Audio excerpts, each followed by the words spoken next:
Čítanie z knihy proroka Daniela. Pane Bože veľký a hrozný, ktorý zachovávaš zmluvu a si láskavý k tým, čo ťa milujú a zachovávajú tvoje nariadenia. Zhrešili sme, konali sme ničomne a žili bezbožne. Vzopreli sme sa a odklonili od tvojich nariadení a od tvojich ustanovení.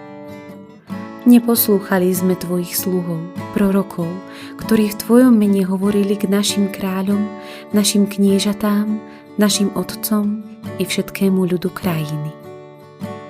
Tebe, Pane, pristane spravodlivosť a nám zahambená tvár, ako majú dnes mužovia v krajinách, do ktorých si ich rozohnal, pretože porušili vernosť voči tebe.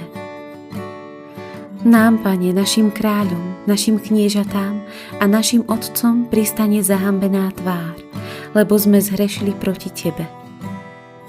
No Pánovi, nášmu Bohu, svedčí milosrdenstvo a zľutovanie, pretože sme odstúpili od teba a nepočúvali sme hlas Pána, svojho Boha, a nekráčali sme podľa jeho zákonov, ktoré nám dal prostredníctvom svojich sluhov, prorokov.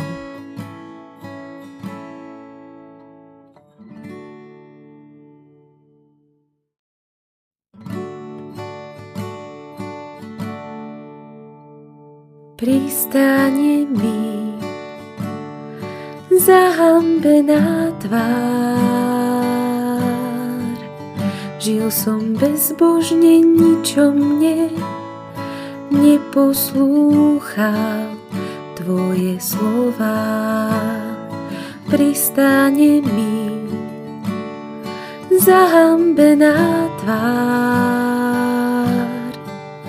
Žil som bezbožne, ničomne neposlúchal. Ale tebe, Pane, svedčí spravodlivosť. Pristane ti zľutovanie.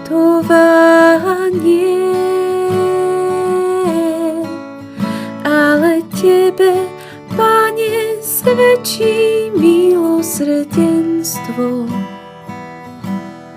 Pristane ti zľutovanie.